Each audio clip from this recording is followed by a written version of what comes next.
Você já reparou que às vezes o seu maior inimigo não é o que mora no condomínio, não é o que está sentado na cadeira da firma e nem está postando corrente motivacional no WhatsApp, mas sim o que está no seu próprio reflexo? Pois é, aquele que você vê todo dia no espelho logo depois de acordar, escovar os dentes e ficar ensaiando o discurso falso de tá tudo bem para todo mundo. Mas a ironia é exatamente essa. O espelho não devolve só a sua imagem. Ele ri de volta, ele sabe, ele te conhece melhor do que você gostaria. A gente passa a vida inteira tentando combater os monstros externos, a injustiça, a corrupção, o ex da sua atual, o vizinho que ouve sertanejo às 3 da manhã. Mas quando menos esperamos, o que é que acontece? Nos tornamos o que juramos destruir. Um detalhe de nada, aí o monstro muda de endereço e passa a morar dentro de você. E aqui surge essa pergunta que ninguém gosta de ouvir. Até onde você consegue lutar contra o mal sem acabar virando o próprio mal? Olha só a ironia da história.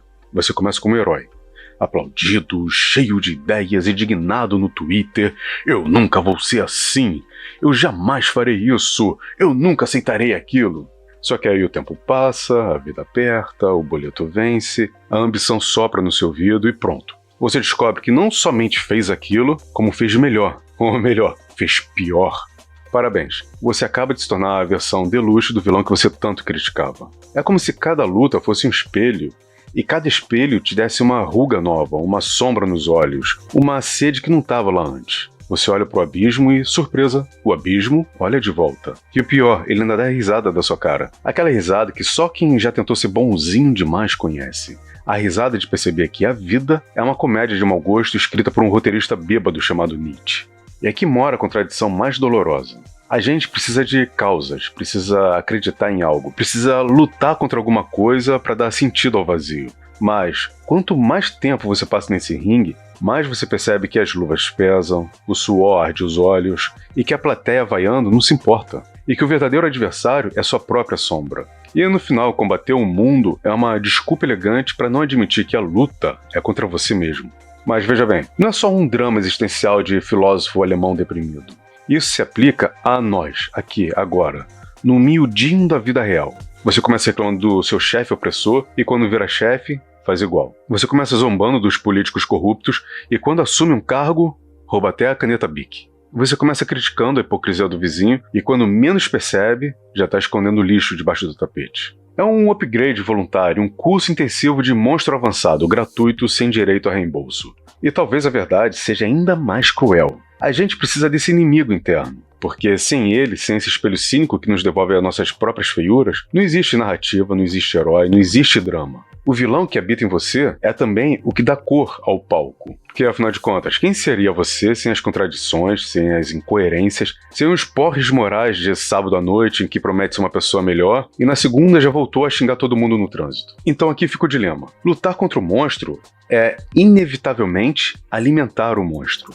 E não lutar é deixar o monstro crescer no escuro, no silêncio, até um dia ele bater no seu ombro e perguntar: "Oi, lembra de mim? Agora eu sou você." E é nessa mistura de tragédia e comédia que o dilema se anuncia. Porque, veja bem, não é só contra monstros invisíveis que travamos batalhas. É também contra espinhos visíveis, os nossos e os dos outros. É aqui que entra Schopenhauer com seu dilema do porco-espinho. Essa coisa fascinante e dolorosa de precisar de calor humano, mas ao mesmo tempo se ferir quando se aproxima. E já que estamos falando de monstros internos, talvez seja a hora de entender como o simples ato de buscar aconchego pode se transformar numa guerra de espinhos. Você já percebeu que se aproximar demais de alguém é na prática uma forma sofisticada de autossabotagem?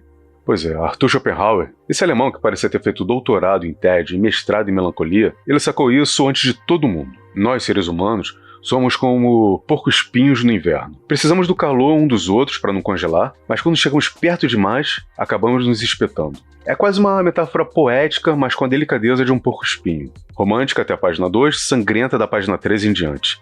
E o pior é que Freud ainda pegou essa metáfora emprestada e levou para o divã e disse: olha, esse problema não é do porco-espinho. É de todo mundo que tenta amar, trabalhar ou até mesmo dividir a senha de streaming.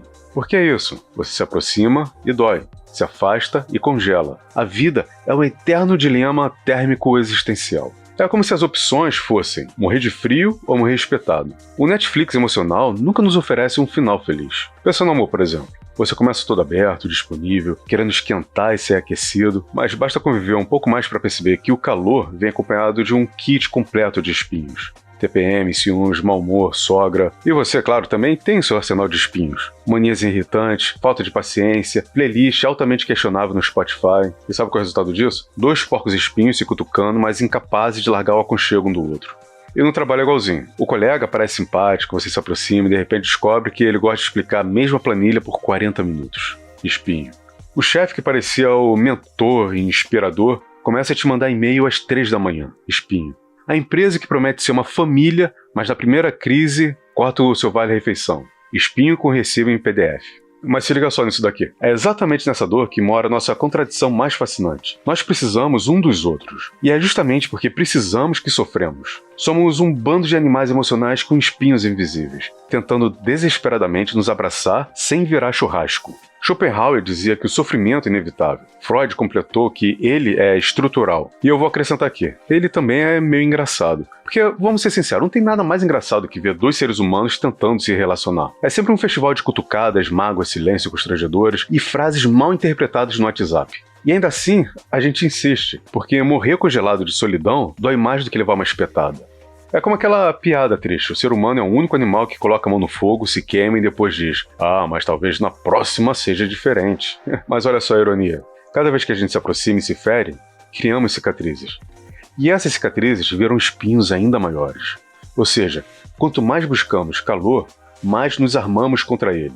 É como se estivéssemos sempre prontos para abraçar, mas vestidos com uma jaqueta de pregos. E olha só que engraçado.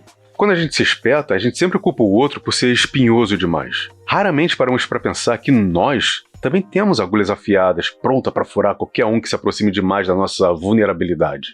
É como dizer: eu só tenho defeitos porque você chegou perto demais. Pô, é muito fácil, né? Esse dilema, além de ser psicológico, é também social, porque se no micro, no amor, na amizade, na família, já é difícil lidar com espinhos, imagina no macro. Política, religião, ideologia. Quanto mais perto ficamos como sociedade, mais sangramos coletivamente. E adivinha, assim como no dilema pessoal, a gente não consegue se afastar porque também precisa da coletividade para sobreviver. É o abraço que fere, é o espinho que aquece, é a tragédia cômica de sermos humanos. E sabe o que é pior? Quando você percebe que esse dilema não é só um problema de convívio, mas também uma porta de entrada para o abismo que a gente falou no começo. Porque quanto mais você se fere tentando se aproximar, mais raiva acumula, mais rancor cria e mais próximo fica de se transformar no monstro que você jurava combater. É nesse ponto que Nietzsche entra na história, rindo com aquela cara de quem já sabia de tudo e nos avisa: cuidado, meu caro, porque quem combate monstro pode acabar se tornando um deles. E aí, da ponta do espinho, caímos direto no abismo. Você já parou que a gente passa a vida inteira tentando enfrentar monstros, mas no final das contas, o verdadeiro perigo não é o monstro em si, é a gente começar a achar que ele tem razão. Nietzsche, com aquele bigodão maravilhoso que me faz inveja, com aquela cara de profeta cansado, aquela sua alma de stand-up filosófico, ele se ligou nisso com uma frase que acabou virando tatuagem da galera emo. Quem combate monstros deve cuidar para não se tornar um deles. E se você olhar muito tempo para o abismo também olha de volta. Parece bonito, profundo, digno de legenda no Instagram com fonte cursiva sobre uma foto preto e branco. Mas se você pensar bem, essa frase é menos poesia e mais ameaça. Porque o que Nietzsche está dizendo em bom português, quer dizer, em bom alemão traduzido para o bom português, é: cuidado, meu amigo, porque o abismo é tipo aquele crush tóxico. Você fica encarando, achando que está no controle, mas quando percebe já está dentro, morando junto, pagando boleto e discutindo quem ficou de lavar a louça. O abismo, ele não é uma fenda na montanha, não é um buraco no espaço sideral, não é a BR-101 cheia de crateras. O abismo é sua própria sombra. É a parte de você que você jura que não existe, mas aparece toda vez que você perde a paciência no trânsito, quando você manda aquele áudio de 15 minutos no WhatsApp cheio de ofensas e palavrões críticos, ou quando você começa um debate saudável na internet e termina desejando uma queda de raio no interlocutor. Esse é o perigo. Quanto mais você se coloca contra o mal, mais você se aproxima dele. Mais ele cola em você, mais ele fala na sua língua. É tipo brigar com um terraplanista por horas. No final você já não sabe se a Terra é redonda ou se é você que só está girando em círculos de ódio junto dele. Nietzsche sabia disso. Ele sabia que, ao encarar demais o monstro, você pega os trejeitos dele. Tipo quando você acaba imitando o sotaque de uma pessoa que você está conversando durante horas. Só que nesse caso, o sotaque é a maldade, a crueldade e a sede de poder. Você começa com uma boa causa, mas acaba rindo igual o vilão de desenho animado com aquele muahahaha, que denuncia que a sua sanidade já tirou férias. E o que é mais cruel nessa história é que, às vezes, o abismo ele não precisa olhar de volta. Basta você olhar tempo demais para ele que já se convence de que aquela escuridão é sua nova casa. É o ativista que vira tirano, o justiceiro que vira carrasco, o moralista que se revela hipócrita. O monstro, no fim, sempre foi você ensaiando a vida inteira para o papel principal. E aqui que mora o perigo, a ironia suprema. A gente precisa combater os monstros. Não dá para simplesmente ignorar, fingir que eles não estão ali. Só que o risco é que, no processo, a gente vai absorvendo cada detalhe, cada trejeito, cada justificativa que antes condenava. É a armadilha da proximidade. Quanto mais íntimo você é do inimigo, mais parecido com ele você se torna. E talvez Nietzsche tenha deixado escapar um detalhe divertido. O abismo, ele não olha para você com ódio nem com raiva. O abismo, ele olha para você com tédio. Ele sabe que mais cedo ou mais tarde você vai cair ali dentro por vontade própria. É como aquele seu amigo que diz: relaxa, eu não preciso te empurrar, você vai tropeçar sozinho. Agora pensa aqui comigo. Se até Nietzsche já nos avisava que lutar contra o mal pode nos transformar nele, o que acontece quando alguém escreve um manual inteiro de como ser mal com eficiência? Porque se o abismo é um perigo silencioso, imagine quando ele ganha manual de instrução de uso. E é exatamente aqui que entra Maquiavel, com seu guia de como transformar bons princípios em desculpas para fazer qualquer atrocidade. Ou como diríamos hoje em dia, um curso online chamado O Príncipe, do idealista ao CEO em 7 passos. Nietzsche estava ali nos avisando sobre o perigo da gente virar monstro sem perceber. Maquiavel já resolveu cortar o caminho e escreveu logo um manual de instruções. Porque assim, vamos ser bem sinceros, se é inevitável que a gente vá deslizando para o lado sombrio da força, melhor é já ir preparado com algumas dicas práticas. O Príncipe, esse clássico que todo mundo ama citar, mas nem abriu para ler direito o prefácio, é basicamente um curso rápido de vilania aplicada. Tipo um PowerPoint da maldade, só que escrito no século XVI. E o resumo é simples, direto e cruel. Os fins justificam os meios. É a frase mais reciclada da história, usada por ditadores, políticos, líderes religiosos, coach de vendas e até por quem fura a fila no supermercado dizendo desculpa, mas eu tô com pressa. O problema é que Maquiavel não estava apenas descrevendo como o poder funciona. Ele estava dando de bandeja o argumento perfeito para qualquer um que quisesse se corromper com estilo.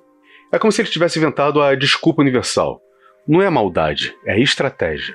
Vamos lá, pensa no político. Ele começa cheio de ideias, todo sorridente, prometendo salvar a pátria, e aí descobre que, para aprovar um projetinho básico, precisa negociar, ceder, apertar mãos suspeitas. No começo é só um detalhe, um ato necessário. Quando vê, já está nadando na lama, mas chamando isso de jogo político. Maquiavel está ali sorrindo do além, satisfeito. Parabéns, você aplicou a lição número 1. Faça o que for preciso e invente o bom nome depois. Mas assim, a gente não precisa ir tão longe. A vida cotidiana também é cheia de pequenos maquiavelismos domésticos. Você mente pro seu filho que papai não existe na melhor das intenções, manter a magia da infância. Você puxa o tapete do coleguinha do trabalho, mas diz que foi só assertividade.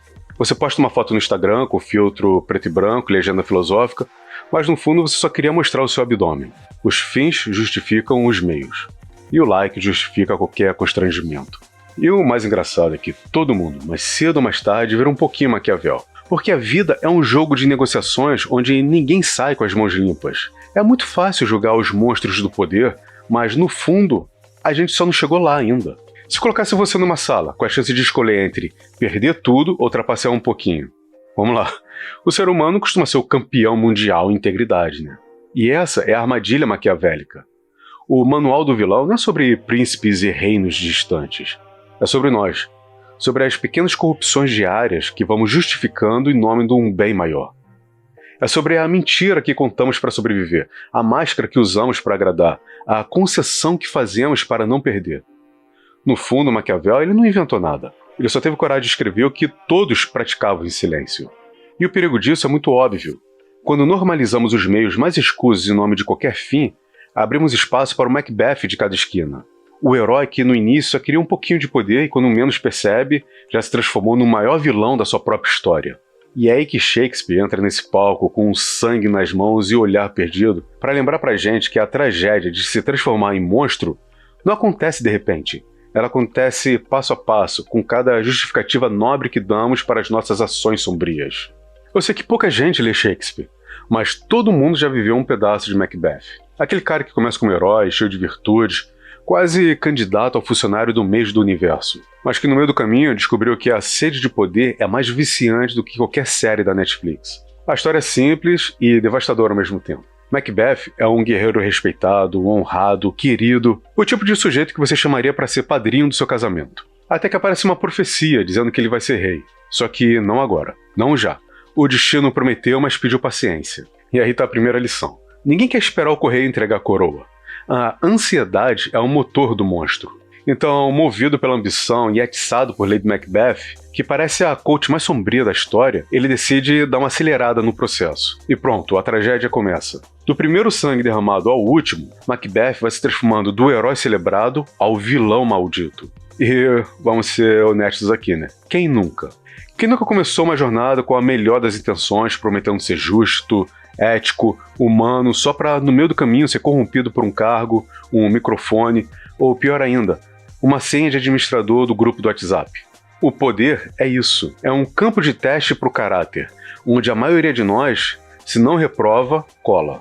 Macbeth é a metáfora perfeita da corrupção da alma. Não é um salto súbito para o mal, é uma descida lenta, gradual, quase confortável. Você começa abrindo mão de um valor aqui, de um princípio ali, nada demais. Só uma exceção, só um pequeno desvio. Quando percebe, você está atolado até o pescoço, justificando cada crime como necessário para manter o que conquistou. No começo, o sangue te choca, depois ele vira rotina. E o mais cruel é que Macbeth não é só ele. Ele é a humanidade inteira. É o amigo que virou chefe e agora parece que trocou o crachá por uma coroa de plástico. É o político que, eleito pelo povo, agora precisa de óculos escuros para não enxergar o povo. É a pessoa que prometia ser diferente, mas que, no fundo, só estava esperando a sua vez na fila do trono. E tem mais um detalhe que Shakespeare joga na nossa cara. Não é apenas a ambição que corrompe, é o medo de perder o que já conquistou. Depois de virar rei, Macbeth ele não dorme tranquilo. Ele vira refém do próprio poder, paranoico, cercado de fantasmas. Alguns reais, outros inventados pela sua própria cabeça já apodrecida. É como aquele chefe que passa a odiar férias porque tem medo de ser substituído. É como aquele governante que tenta alterar a Constituição para nunca mais largar o osso. E aí está o paralelo perfeito com o que já vimos em Nietzsche e Maquiavel. Quando o herói acredita demais na sua própria grandeza, ele se torna o monstro que perseguia. Quando o governante acredita que o trono é seu por direito, o trono o devora. Macbeth não é uma exceção na história humana. Ele é a regra com fantasia de teatro. No fundo, Shakespeare só nos deu uma tragédia para rirmos de nervoso. Porque todos nós, em escala menor, já fomos Macbeth em alguma sala de reunião, em algum relacionamento, em alguma disputa por atenção. A diferença é que, em vez de coroas e castelos, disputamos vagas de estacionamento, likes, cargos em comissão. O palco mudou, mas o sangue continua respingando nos bastidores. E talvez seja por isso que o drama de Macbeth continua atual. Porque mostra que o vilão nunca nasce vilão. Ele se fabrica dia após dia, com pequenas doses de auto-engano e justificativas convincentes. O monstro é só o herói que não resistiu à tentação de se olhar demais no espelho. Mas vamos lá, se a literatura denunciou essa corrupção do indivíduo, a sociologia ela vai denunciar a corrupção da coletividade. Porque se Macbeth é o homem que vira o monstro pela ambição, Thomas Hobbes nos lembra que, em um grupo, o homem vira o lobo do próprio homem. E ao palco não tem mais um vilão, tem uma matilha inteira de vilões. Thomas Hobbes era esse filósofo inglês simpático que nunca sorria para tirar foto. Ele cravou uma frase que parecia ter sido escrita depois de uma reunião de condomínio ou de uma assembleia no Congresso. O homem é o lobo do homem. E convenhamos, isso explica muita coisa. Explica o trânsito, explica a política, explica até a Black Friday. Hobbes acreditava que, se deixados à própria sorte, sem regras, sem Estado, sem alguém para segurar a coleira, nós nos devoraríamos uns aos outros em poucos minutos. O tal do estado de natureza seria uma guerra permanente de todos contra todos. Uma espécie de UFC existencial onde o prêmio não é o cinturão, mas só sobreviver até amanhã. E daí que vem a ideia do Leviatã, um poder forte, quase monstruoso que controla os lobos para que não se matem. Em resumo, precisamos de um monstro maior para segurar os monstros menores. Parece poético. A humanidade só se salva sendo governada por um monstro. Hobbes deve ter participado de alguma eleição antes de escrever isso. Mas olha só a ironia. Se por um lado esse Leviatã nos impede de nos devorarmos como uma alcateia enlouquecida, por outro, ele se torna tão grande, tão controlador, que acabamos trocando a selvageria pela tirania. É como sair de uma floresta cheia de lobos e entrar numa jaula dourada. Parabéns, você não morreu devorado, Mas agora você vive encolherado, domesticado, pagando imposto e reclamando disso no Twitter. E a selva social está por toda parte, no trabalho, por exemplo. A sala de reunião é uma savana moderna. Cada PowerPoint é um uivo. Cada meta batida é um osso arrancado da boca do colega. Quem foi que nunca presenciou uma matilha corporativa disputando o território com sorrisos falsos e planilhas coloridas? A diferença é que os lobos mordem de frente. Os humanos mordem com feedback construtivo. Na vida amorosa não é diferente. O lobo aparece no ciúme, na disputa por poder, na tentativa de dominar o outro em nome do amor. Já se ligou nisso? Até nas relações mais doces existe um fundo de selvageria. Porque o ser humano, no fundo, ele não namora, ele negocia. E no nível social? Bom, aí a gente tem um espetáculo completo. O homem como lobo do homem é a justificativa de todo regime autoritário. Melhor ter um Leviatã nos controlando do que ter a matança generalizada. Só que nesse processo, passamos a acreditar que precisamos sempre de um monstro para segurar os monstros. É o ciclo da domesticação. No fundo, Hobbes só trocou a guerra civil pela paz opressora. Como se dissesse assim: vocês podem até viver em paz, mas lembre-se de agradecer ao lobo alfa que segura a coleira. É curioso pensar como essa lógica ainda organiza a nossa vida. Do chefe que governa pelo medo, ao político que manipula pelo pânico. Sempre tem alguém gritando: sem mim, vocês se matam. E nós, crédulos, obedecemos porque preferimos a segurança da coleira ao caos da liberdade. Só que tem um detalhe: quanto mais vivemos encolherados, mais nos esquecemos de que também temos dentes. Até um dia em que, cansados de obedecer, mordemos de volta e o ciclo recomeça. Porque no fundo o lobo nunca morre, ele só dorme até a próxima crise. E aqui a gente chega no ponto crucial. Se no dilema do porco espinho a dor estava na proximidade, em Nietzsche a dor estava no espelho do abismo, em Hobbes a dor está no coletivo. Viver juntos é sempre escolher entre o caos e a tirania. O lobo que carregamos dentro se projeta para fora, e a sociedade inteira vira uma matilha tentando não se devorar. Mas será que existe uma saída? Ou será que no fim todo esforço humano é só uma tentativa desesperada de disfarçar o cheiro de sangue? Talvez a resposta esteja em aceitar que o abismo, o monstro, o lobo, no fundo todos eles têm o mesmo endereço: nosso próprio coração. E aqui que eu vou te entregar o último dilema, o mais íntimo, o mais desconfortável e o mais cruel. E se o abismo não for o outro, nem a sociedade, mas se o abismo for simplesmente você? E se o abismo não fosse uma fenda lá fora, mas uma sala de estar com seu nome na campainha? E se em vez de procurar monstros no mapa do mundo, você abrisse a geladeira da alma e encontrasse lá dentro um bichinho doméstico com presas e conta de luz atrasada? Eu sei que a pergunta soa como uma pegadinha de livro de autoajuda ruim, mas é exatamente aí que mora a maior ironia de todas. O inimigo que juramos combater muitas vezes tem o mesmo CPF que a gente. Aqui a gente já caminhou por porcos espinhos, encaramos o espelho nietzschiano e lemos Maquiavel com caneta marca-texto. Passamos por Macbeth, vimos o rei sangrar no palco e, com Hobbes, observamos a matilha se organizar. Tudo isso nos trouxe à mesma esquina. O abismo tem um endereço fixo, o nosso peito. Isso aqui não é poesia decadente, é um diagnóstico prático. Porque quando você olha para fora procurando culpados, há uma chance razoável de que esteja fazendo uma projeção. Ou como diria um cronista que bebeu café demais, você está apontando com um dedo, enquanto os seus outros dedos estão apontando para você. O abismo ele tem técnicas de sedução. Ele começa com justificativas pequenas. Não, só dessa vez, é por uma boa causa, é estratégico. E termina com hábitos costumeiros. A gente se transforma em administradores da mesma maldade que condenamos. A racionalização vira a cortina. A hipocrisia vira a rotina. A culpa vira a desculpa. É um truque tão velho quanto a civilização. Rotular o medo de coragem e a violência de firmeza. E, claro, tem sempre alguém para aplaudir. O aplauso é o combustível.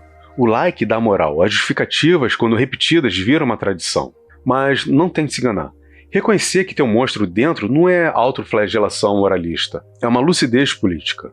É, na melhor acepção da palavra, assumir responsabilidade. Porque existe uma diferença entre ser tragado pelo abismo e convidá-lo para morar no sofá. O primeiro acontece sem aviso, o segundo tem a assinatura no contrato. E a assinatura geralmente aparece em letras miúdas logo depois da frase: eu jamais faria isso, a não ser que...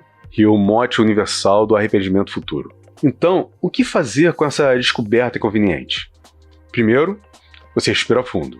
Depois, olha com curiosidade. Não com autodepreciação. É importante a gente investigar as justificativas que nos separam dos nossos princípios. A gente precisa examinar as pequenas concessões que abriram as portas do monstro. O remédio não é negar o abismo, é aprender a conviver sem oferecer um copo d'água. Isso exige duas coisas que o mundo moderno detesta em promoções: paciência e honestidade consigo mesmo.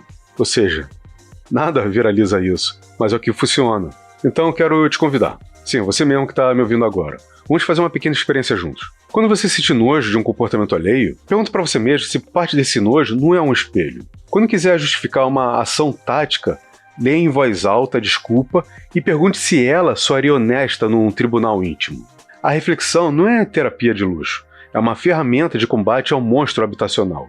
E por falar em combate, sempre vale a pena lembrar, dialogar leva mais longe do que ficar cravando certezas. A arrogância moral levanta grades cheias de espinhos, mas só o diálogo pode transformar. Por isso quero ouvir você também. Comenta aqui embaixo qual foi a conclusão que esse vídeo te provocou. Vamos além do monólogo, vamos conversar. Eu posso estar completamente errado, você pode discordar, e é justamente nesse atrito que algo novo nasce. Se quiser provocar a conversa agora, comente essa frase, só pra gente começar a ponderar. Não lute tanto com o monstro lá fora, a ponto de esquecer de cuidar do monstro de dentro. Ou comente aí embaixo o que o seu coração quer externalizar depois desse vídeo. E já faz aquele favorzinho pro seu amigo aqui, pro algoritmo. Curte esse vídeo, se inscreve no canal e compartilha com alguém que você acha que se sente herói demais ou vilão demais. Qualquer um serve. E comente sua conclusão. O diálogo sempre nos leva mais longe do que as certezas. E eu prometo que eu vou trazer mais devaneios no próximo vídeo. Talvez um pouco menos pesado, com menos sarcasmo, mas eu não prometo nada.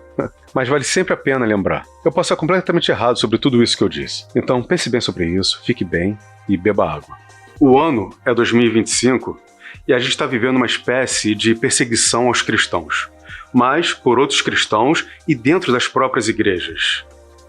A gente está vendo famílias sendo destruídas, separadas em nome da família. É como se a pessoa acreditasse que para derrotar os vilões externos, ela precisasse se transformar num vilão maior, mais forte, mais poderoso. Mas ela se esquece que no final da história, ela acaba sendo só mais um vilão nessa epopeia toda. O pior abismo não é aquele que está lá fora com seus monstros e dentes afiados. O pior abismo é aquele que mora dentro da nossa casa, está vestindo a nossa roupa, está bebendo seu café e está te encarando de volta toda vez que você se olha no seu reflexo. A gente passa a vida inteira lembrando de derrotar inimigos, mas esquece de olhar no espelho antes de cada batalha. E quando finalmente olha, percebe, talvez eu não estou lutando contra monstros, talvez eu só esteja lutando contra a minha versão que perdeu seu filtro. O que assusta não é o mal no mundo, é o mal confortável que cabe direitinho dentro do meu coração de 50 ml. No final, a gente não se torna o abismo por acidente. A gente se torna o abismo porque, no fundo, sempre foi mais confortável abraçar o abismo do que questionar. Afinal, nada mais humano do que se transformar exatamente naquilo que juramos odiar. Se você gostou desse mergulho no abismo, então que tal continuar a viagem? Aí na sua frente tem duas opções de vídeo para questionar o cotidiano e rir das próprias contradições. Clica, explore e se inscreva para fazer parte dessa confusão filosófica. Muito obrigado por estar aqui. Bom dia, boa tarde, boa noite e boa sorte. Até a próxima.